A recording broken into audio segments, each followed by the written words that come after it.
Hi ladies, and welcome back. I am so excited to be back on here. I have so many ideas on what I want to share with you guys in terms of chores and different systems, things that we've changed in the last year. But now that our little one is almost 11 months, I am ready to jump back on here, but I want to start off with the carnivore diet.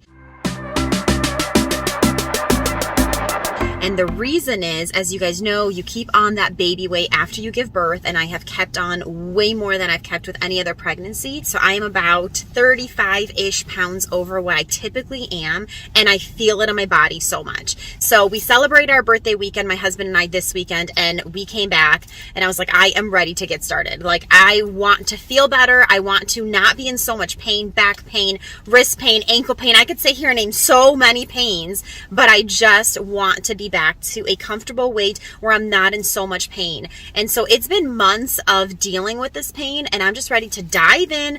She's 11 months now. I feel comfortable doing it. Even though I'm still nursing, it's just a comfortable place to be where I'm not nursing as often as I was. So I'm ready to dive in, and I'm so excited to take you guys with. I plan on shopping for the whole week.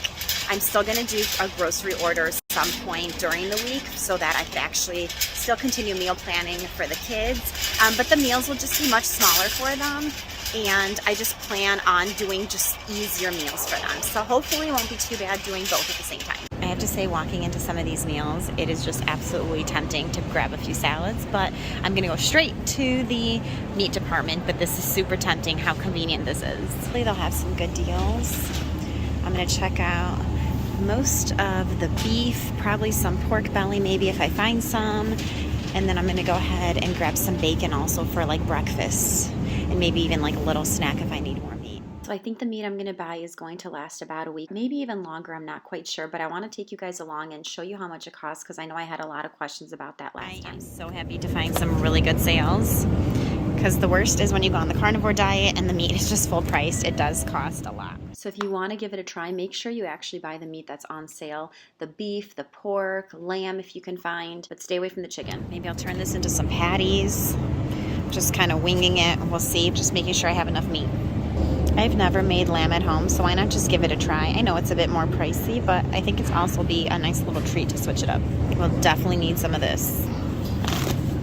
Even though it's not necessarily the selection that I wanted, I am just going to go ahead and go with the flow. Notice it's super flexible. I have done this before if you want to check out the previous carnivore diet that I did, but my point is that you can be very flexible. You do want to get more meat that is higher in fat. Last time I remember I did do chicken breast, and that was very low in fat, and I ended up having a headache, and it just did not do well for me. So make sure you get things that are higher in fat. I did not find pork belly. I honestly did think there would be a lot more variety, but it makes sense. It's after a holiday weekend, and so they are definitely more emptied out. But it is what it is. I'm excited to start tomorrow morning with some eggs and some bacon and dive right into it.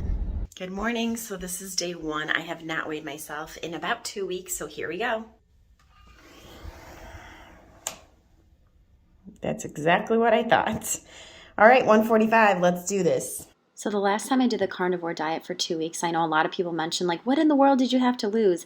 And I think it's easier if I actually document it a little better, just so people see it's so easy to hide 30 pounds, or at least on my body it is. And so just having high leggings that are more snug around the waist make it really easy to hide more of like the pooch and everything. So with that said, I wanted to document it a little better this time to actually show you guys there is definitely weight that I'm carrying, and I feel it so much in my body. So this isn't as much about the looks, but I think this is the easiest way to document it. But it is about the way I feel, that I wake up with like swollen hands and the exhaustion that comes with carrying all this extra weight. I am seriously ready to be done. So I'm gonna go ahead and boil just barely, maybe half an inch of water. I'm gonna go ahead and do soft boiled eggs. I'm gonna do 3 for myself and an extra, maybe 2 or 3 for some of the kids that want some eggs. So I already cooked the bacon last night, and so I'm having 3 eggs and 2.5 pieces of bacon for breakfast. I'm also gonna go ahead and have an espresso shot. I'm gonna add 2 tablespoons of half and half.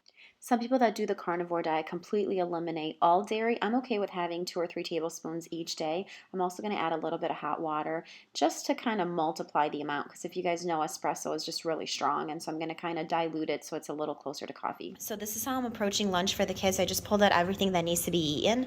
That way nothing will go to waste. I can't eat majority of these, but I actually did find some ribs that my parents left here since they watched the kids this weekend for our birthday weekend, and so I'm going to actually have the ribs because all they have on them is salt and pepper. And then the kids can choose from the rest. To make dinner manageable, since obviously I have to cook for everyone else too, I bought this beef fajita. I've never had them before, but instead of cutting up all the veggies, using energy to actually feed everyone and cutting everything up, I think it's just easier to go for a quick dinner, an easy dinner, a pretty wholesome dinner. Everything is in here. I just stick it all in the slow cooker, and that way I could also focus on my dinner. All right, so I wanted to jump on here and share with you guys the biggest difference between last time around and this time around.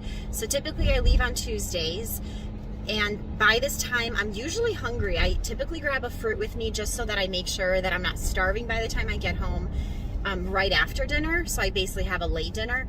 But this time around, I actually am not hungry. Yes, some people might say, well, you did have a small piece of cake, but I still usually am like really hungry. And at this point, I'm not even a little hungry.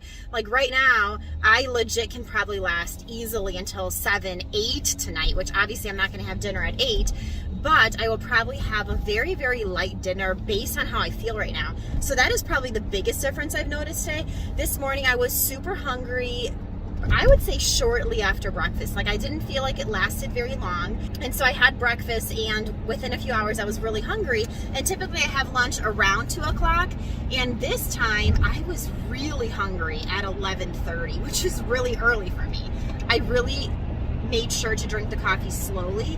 That way it would give me something to like help me wait until my lunch came around. And then lunch came, and I pretty much ate all the ribs except for I think 1.5 that was left. So it was definitely a huge lunch, which is probably maybe another reason why I'm not so hungry now. But another big reason that I noticed between last time and this time is the fact that last time I was not nursing and this time I am nursing. And so I noticed that I am so much more thirsty, and which is a good thing because I'm actually getting in my daily intake that I should be getting in versus, when I'm teaching the kids and trying to transition between a meal and back to schooling, my mind is really not on drinking water. But this time I feel so parched that it honestly is like screaming out to me, you need water, and I feel it in my body so much. It's not something that I can ignore. And so I actually am really liking that. The water honestly is just really satisfying, and so that really helps.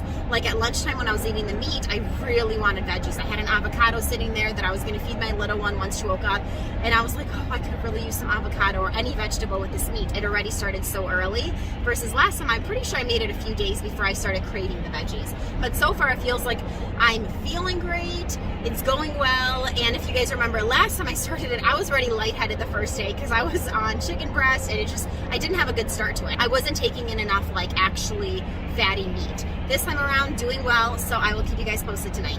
One last thing that I wanted to mention was with the cake. You guys remember last time I did have some mustard because the pork that I made was so dried. And I even said, I know mustard is not part of the carnivore diet, so I know cake is not part of the carnivore diet. But at the same time, if you're going to follow an actual diet and just cut everything out, I think it makes it really hard. So my point is, yes, you can go on a diet. You can be as strict as you want. My husband did the carnivore diet last time, and he didn't cut out his coffee and milk in the morning. He still drank the milk with the coffee with a little bit of honey, even though it's not carnivore. Like the amount of milk is not considered a carnivore diet, but it still really helped him with inflammation. So it was still super beneficial for him to actually go on it. And same thing with me. I broke it doing the mustard, and I think I even threw in some tomatoes at a point because that pork that I made was so dried.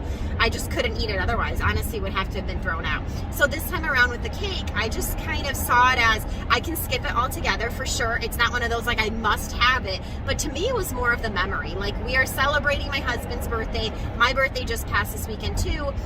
And we bought this cake that we technically should have had yesterday, but our lovely older kids basically worked together to make a cake on their own. And so we came home with a cake bought. They already made a cake. We're like, oh no, okay, we'll keep this for tomorrow. And so I had a choice. Honestly, I was like, do I want to miss out? No, I want to be part of this memory, and that's okay. Honestly, if it was like a birthday party, I would have totally skipped out on the cake and it would have been much easier. But because it's just our family doing a tiny little lunch celebration for my husband, I was like, nah, not going to skip it. No point in skipping it because that's the only thing that we're really doing besides like our getaway to make it special. So I was like, there's no point in me skipping it. It's okay to have it. My body is not even in ketosis yet. I'm not even sure how many days it takes, but if I remember from last time, it does take a few days for your body to actually go into keto mode. I wrapped up dinner with a pork chop and a little bit of steak, and I was definitely good for the day. Tune in tomorrow to see how this is going to go.